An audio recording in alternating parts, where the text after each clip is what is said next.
Hello mga boss, mapagpalang araw po sa atin lahat mga kabomba. So ngayon araw ng Biyernes at medyo hindi maganda yung panahon, maulan. So hindi muna ako lumabas para maghanap po. Kahit paano meron naman tayong pambiling bigas. So ayan mga kapatid, first time ko ngayon mati-change oil si Green. So ayan, kasi meron kaming na pupusuan mag-ride sa Sabado, sa Linggo. Sana maganda panahon. So guys mga kapatid, ito nga po pala ang aking gamit mula nung nandito pa si Blue. Shell Advance Long Ride. So tara guys, umpisa na natin mag-change.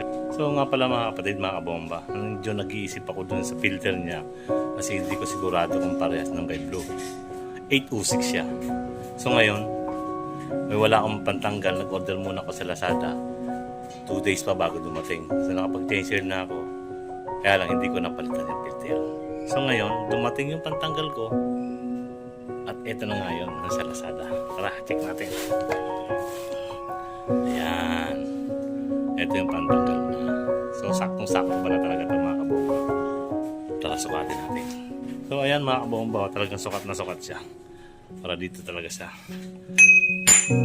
So may number po siya na 901 para sigurado po kayo nasukat po yan para sa filter ng pantanggal. So ayan, umpisa na po natin mag-change oil para pogi na si Green. So tara, let's go. At ito na nga po mga kapatid, mga kabomba, bumili po ako sa auto supply para mas mura. So may numero pa rin po talaga siya na 806. Ayan. So sasabihin niyo lang po sa auto supply pang Honda, mura lang po. Alam nila yan. So sikreto po yan kasi pag bumili pa tayo sa Kawasaki medyo may price yun. Pero matagal ko na rin gamit to kay Blue. Almost 4 years sa akin si Blue. Sa loob ng isang taon 3 times ako mag-change oil. Ito na po ang gamit ko. Okay naman siya, affordable naman.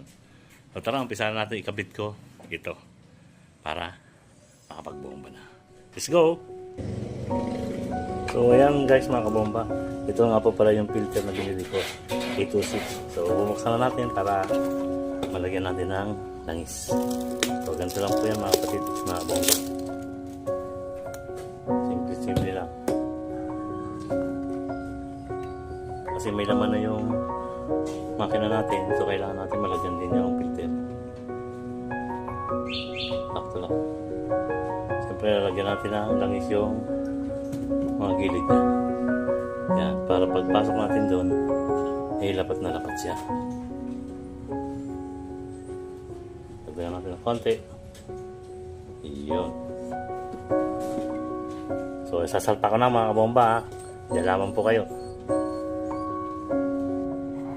So, game na. Sasalpak na natin yung filter para bomba na. Yan mga kabomba, sakto-sakto lang. Diba?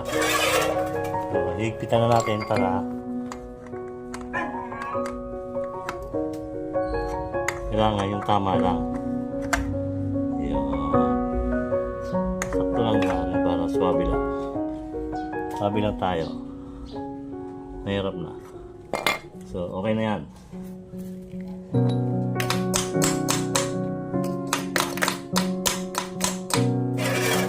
Virgin pa ito eh.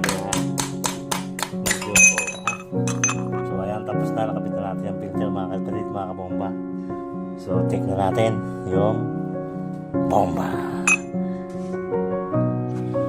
So ayan mga kapatid, tapos na yung pagkakabit natin ng filter at sa naisari na rin natin yung 3.5 liters para kay Green. So check na natin kung siyempre pag start mo yan, nirep mo siguro mga 5 minutes, maaaring bumaba pa yung langis. So titingnan natin yung sukat at pagka okay na,